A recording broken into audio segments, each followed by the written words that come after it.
बढ़ते हैं आगे, आपको बताते हैं अब लोकसभा चुनाव का हाल। देखिए, लोकसभा चुनाव के ऐलान के बाद से अब बीजेपी ने उम्मीदवारों के नामों पर मंथन और तेज कर दिया है। इसी क्रम में आज दिल्ली में महत्वपूर्ण बैठक होने जा रही है। दिल्ली में बीजेपी कोर ग्रुप की यह बैठक है जो कि बेहद महत्वपूर्ण है। इस बैठक में बीजेपी के राष्ट्रीय अध्यक्ष जेपी नड्डा, केंद्रीय गृह मंत्री अमित शाह, सीएम योगी, दोनों डिप्टी सीएम, प्रदेश अध्यक्ष भूपेंद्र चौधरी, चुनाव प्रभारी और संगठन महामंत्री मौजूद रहेंगे। मीटिंग में उत्तर प्रदेश की बची हुई 21 सीटों पर मंथन होना है। न सिर्फ लोकसभा की बची हुई 21 सीटें बल्कि एमएलसी उम्मीदवारों पर भी मंथन किया जाना है, विचार विमर्श किया जाना है। उनके नामों का ऐलान भी जल्द होगा। कोर ग्रुप की इस बैठक के बाद केंद्रीय चुनाव समिति की बैठक होनी है और फिर बैठक में उम्मीदवारों के नामों पर मोहर लगनी है। बेहद महत्वपूर्ण यह बैठक जो दिल्ली में होनी है। उत्तर प्रदेश के मुख्यमंत्री, दोनों डिप्टी सीएम दिल्ली में मौजूद हैं। हमारे सहयोगी इस पर और जानकारी देंगे और विस्तार से उनसे समझेंगे कि भाई बहुत महत्वपूर्ण ये बैठक इसलिए हो जाती है क्योंकि अब चुनाव की तारीखों का ऐलान कर दिया गया है।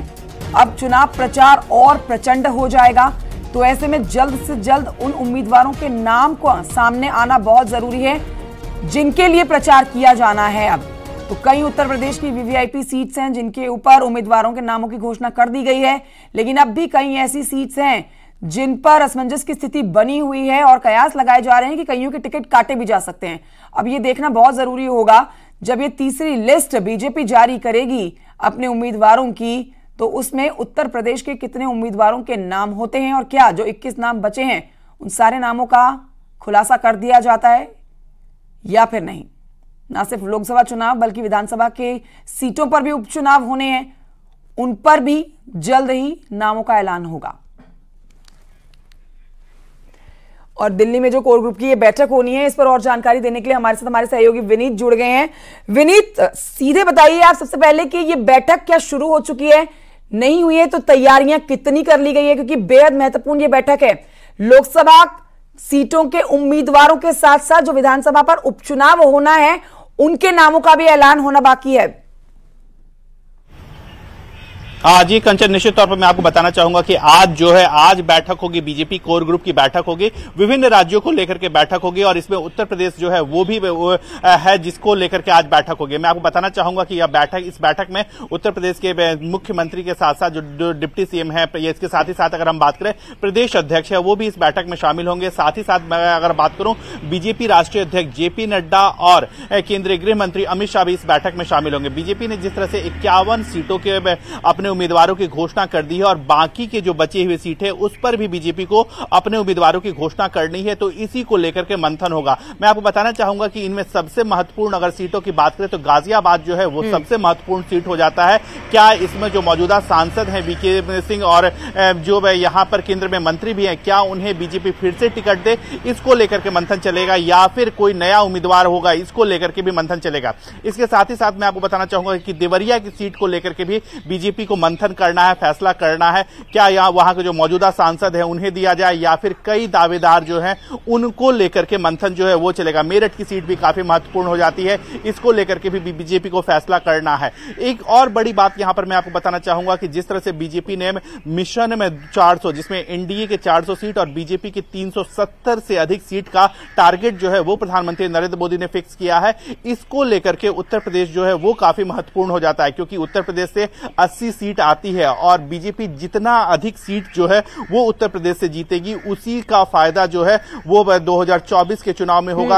और बीजेपी ने जो अपना लक्ष्य निर्धारित किया है 370 और 400 का, उसे पूरा किया जाएगा और इसी को लेकर के लगातार हम देख रहे हैं मंथन में जो है वो हो रहा है, विभिन्न स्तरों पर मंथन हो रहा है। इससे पहले भी मंथन हो चुका है, कोर ग्रुप की बैठक हो चुकी है, उसके बाद केंद्रीय चुनाव समिति की बैठक हुई थी, आज भी कोर ग्रुप की बैठक होगी और उसके बाद एक अगले 2 से 3 दिन में केंद्रीय चुनाव समिति की बैठक होगी और वहीं पर उम्मीदवारों के नामों पर जानकारी मिल रही है विनीत, क्या जो तीसरी लिस्ट अब जो जारी की जाएगी बीजेपी की तरफ से उसमें सभी नामों के उत्तर प्रदेश के मिला के देश के तमाम जो अब लोकसभा उम्मीदवारों के नामों का ऐलान बाकी है उस तीसरी लिस्ट में उन सबका नाम हो जाएगा शामिल, मतलब तीसरी लिस्ट फाइनल लिस्ट होगी? निश्चित तौर पर कंचन में अगर जी निश्चित तौर पर मैं आपको बताना चाहूंगा जो तीसरी लिस्ट होगी उसमें अधिकांश नामों की घोषणा जो है वो हम कर सकते हैं निश्चित तौर पर, क्योंकि चुनाव की घोषणा हो गई। हालांकि अगर हम बात करें 2019 की बात करें तो 2019 में जो केंद्रीय चुनाव समिति की बैठक हुई थी उसमें वो जो बैठक हुई थी वो चुनाव की घोषणा के बाद हुई थी। लेकिन इस बार बीजेपी ने जो केंद्रीय चुनाव समिति की बैठक की है, 2 केंद्रीय चुनाव समिति की बैठक अभी तक हो चुकी है चुनाव की घोषणा के पहले।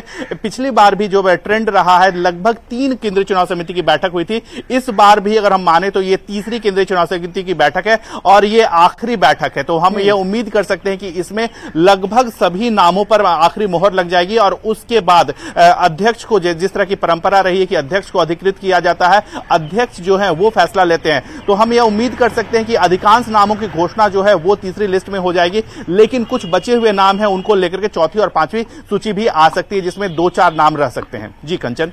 ठीक है, बहुत शुक्रिया आपका विनीत जानकारी के लिए। तो देखिए बीजेपी का लक्ष्य बीजेपी का खुद से 370 जीतने का है और 400 पार का तो नारा प्रधानमंत्री नरेंद्र मोदी दे ही रहे हैं। तो ऐसे में पिछली बार जो बीजेपी ने एनडीए ने मतलब 64 सीटें उत्तर प्रदेश से जीती थी उसमें अब 80 सीटें जीतने का लक्ष्य है। अब ये 67 सीटें अगर जोड़ेंगे तभी 370 का आंकड़ा बीजेपी पास अपना करती है। ऐसे में तमिलनाडु पर नजर है अगर आप बात करें और उत्तर प्रदेश की सभी 80 सीटों पर नजर है। इस बार 64 को पार करते हुए 80 सीटें साधनी है। कई कैंडिडेट्स के नामों की घोषणा कर दी गई है।